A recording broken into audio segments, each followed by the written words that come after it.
Assalamualaikum, hello, welcome back to my channel. Oke guys, balik lagi bersama aku Nelly. Seperti biasa ya, aku bakalan melihat sebuah video. Dan video kali ini teman-teman yang aku lihat, ini tuh ada sebuah video berjudul "Kok salahin kami?" Orang Malaysia pun akui film Indonesia lebih maju, film Malaysia kurang promosi. Nah, ini masih dengan film guys ya, dimana katanya film Malaysia tuh kok susah banget gitu masuk ke Indonesia, sementara film Indonesia tuh kayak gampang gitu deh populer di negara tetangga gitu. Jadi kita lihat dulu ya video seperti apa ini. Oke, sebelum kita mulai ini video, teman-teman yang udah mampir channel aku, makasih banyak. Semoga teman-teman semuanya panjang umur, murah rezeki, dan selalu diberi kesehatan. Jadi cus kita lihat dulu video kali ini. Let's go. Film Indonesia mendunia, film Malaysia jarang diminati gitu.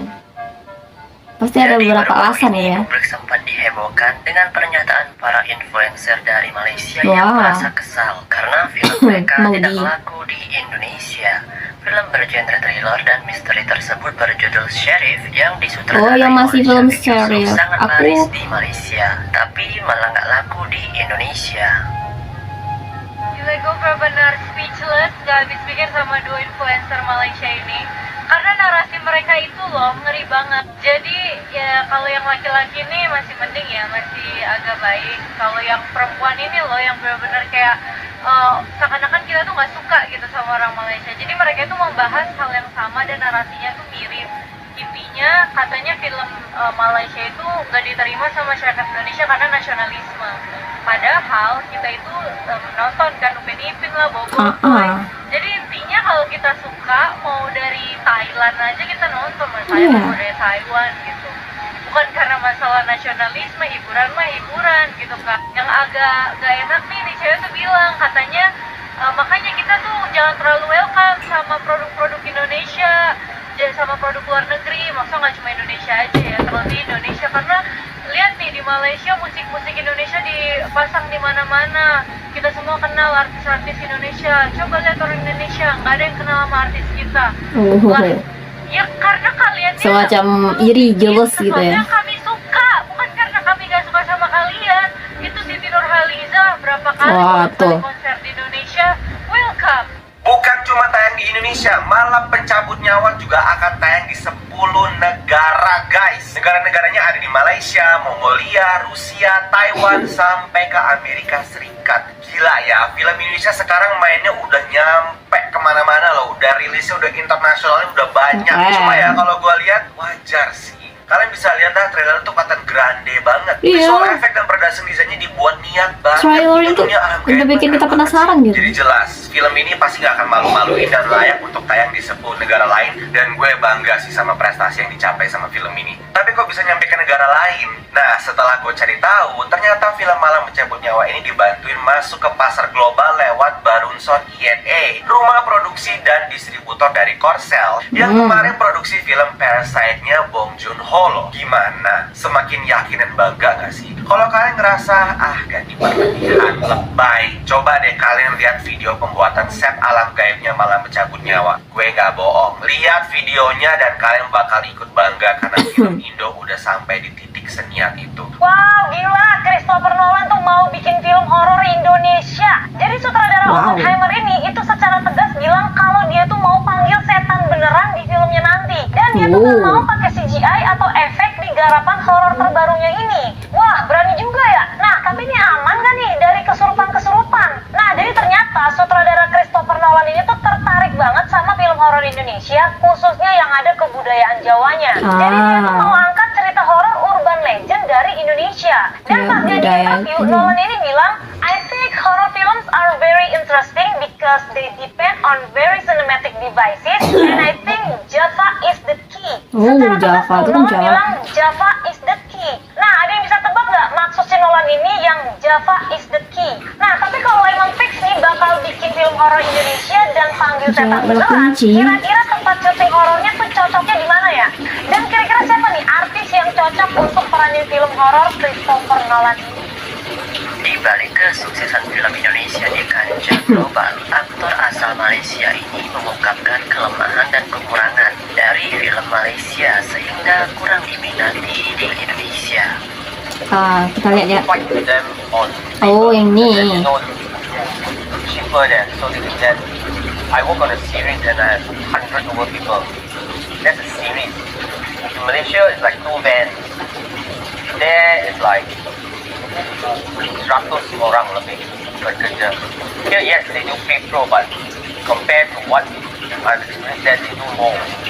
Really, really more.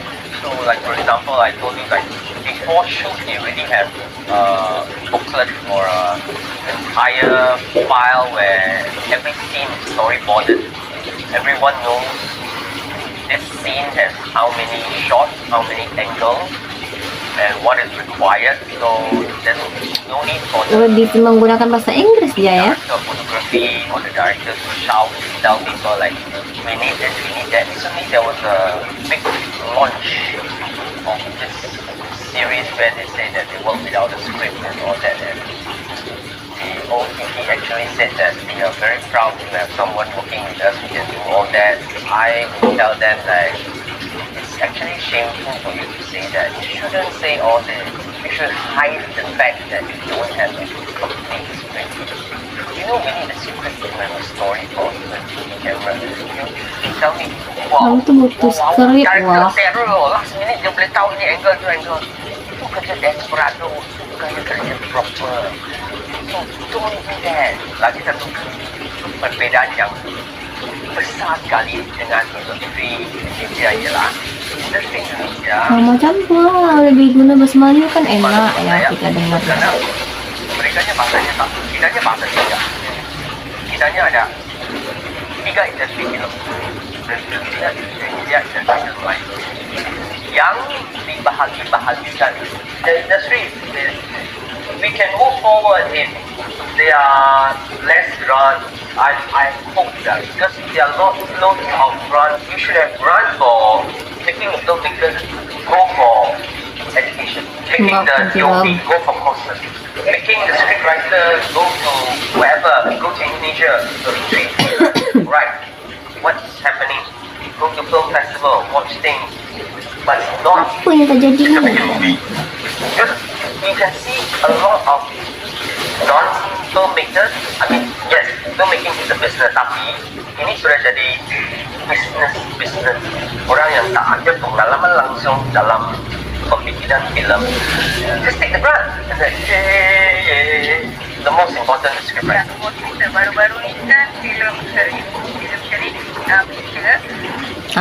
tayangkan Indonesia, tapi kan tak dapat sambutannya karena mungkin penyebabnya adalah market, faktor market, tak apa yang orang Indonesia suka kan, sebetulnya dan tak buat apa tu, marketing yang meluas. Marketing maksudnya cuba kalau letak big ke, letak mungkin ke, mungkin apa cerita tu bisa laku di Indonesia, tapi cerita Sherif ni sebenarnya memang best. Kalau bagi saya yang ceritanya saya bagi 9.5 per 10. Ceritanya pasal polisi Malaysia yang ada dengan rasuah, korupsi. Macam tu ceritanya. Berarti kurang promosi ya, coba banyakin di sosmed itu kan, jadi kita tuh Mana mau hapuskan jadi penasaran dengan nonton gitu ya.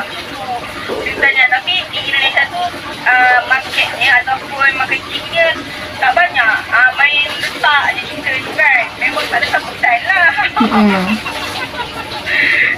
Sebab kalau masih Nah, kami pun warga Indonesia nggak tahu ini film apa, nggak tahu ya, dari judulnya nggak kebaca gitu. Tapi aku rasa kalau betul-betul dimarketkan, aku rasa kita sebut sebenarnya dia punya pengarah tu anti kepada yang filem munafik tu. Munafik pernah masuk Indonesia kan, dari tempat sambutan kan. Kalau bagi aku cerita tu best, tapi dia tak buat marketing yang bagus, jadinya memang nggak ada yang mau nonton lah cuy. Kalau aku juga nggak mau nonton kalau nggak ada marketing yang bagus. Nah, sebenarnya itulah kondisi film Malaysia dan juga Indonesia. Bagaimana pendapat kalian? Dibuat TV guys ya. Oke, jadi ya aku setuju sih yang dibilang sama Mbak Maya tadi, yang emang kurang promosi, marketingnya kurang ya. ke orang Indonesia nih, tapi aku nggak tahu tuh film series tuh apa lah. Kenapa? Ya aku nggak pernah dengar gitu ya. Jadi pas kita ke bioskop nonton, lihat judulnya ya gimana mau tertarik ya, judulnya series apa sih? Nggak tahu ya kan. Tapi coba di sosmed itu kasih promosi apa gitu, marketingnya ini bagus. Apalagi sosmed ini lagi mainnya gitu ya. Ya kita penasaran tuh ya, kalau apalagi kalau banyak di sosmed itu udah berseliweran kayak trial gitu ya. Ya kita merasa, wih, apa nih? Ih, kayak kelihatan seru deh, nonton itu bioskop kan kayak gitu ya biasanya ya. Tapi kalau nggak ada yang mempromosikan gitu ya, ya kayak gimana kita tahu itu film jenisnya apa gitu, ya nggak sih? Terus yang selanjutnya, aku kalau nonton pribadi ya ke bioskop, aku pasti lihat judul-judulnya dulu nih. Misalnya aku nggak tahu nih mau nonton apa ya kan, jadi aku lihat judul-judulnya dulu. Ini judulnya series nggak menarik gitu. Karena nggak tahu, sedikit pun nggak tahu itu tuh series itu menceritakan apa, nggak tahu ya kan. Coba awal-awalnya tuh promosinya tuh bagus gitu ya, kita tuh udah penasaran duluan, pasti kita langsung nonton series nih, ajak teman-teman gitu ya. Ya karena promosinya kurang, kita nggak tahu itu film series seperti apa, genrenya nggak tahu, cuman ditampilkan di bioskop tuh judulnya series, ya gimana mau tertarik gitu. Kayaknya promosinya mengkurang sih, bukan karena kita nggak film Malaysia tuh nggak menarik. Aku justru salah satu pecinta film Malaysia gitu. Aku suka banget drama Malaysia gitu, sering nonton film Malaysia juga gitu. Tapi memang kayak kurang promosi. Apalagi ada juga kan teman-teman, apalagi kalau masa-masa kuliah gitu kan, yang pecinta drama Malaysia tuh, kamu udah nonton film ini belum sih? Kamu udah nonton film ini belum sih? Kalau belum, kita pasti minta gitu. Nah jadi kita hanya perlu promosi sih kayaknya. Kemarin drama Korea yang populer juga di Indonesia tuh, yang kemarin tuh ada drama yang berjudul apa namanya tuh, Melur untuk Firdaus. Itu kemarin banyak banget yang nonton di sini, populer juga di Indonesia. Itu kenapa? Ya karena ada yang menonton awalnya, jadi direkomendasi lah sama temen itu ya kan, jadi makin populer lah. Apalagi banyak seliwerannya juga kemarin di sosmed ya. Kalau series ini kayaknya emang nggak pernah nongol sih di sosmed aku. Nah teman-teman, mungkin kali ini kita cukupkan sekian dulu. Kita bisa jumpa lagi di next video. Jangan lupa like, comment, and subscribe. Jangan lupa loncengnya diaktifkan juga. Oke, terima kasih. See you. Bye bye. Assalamualaikum.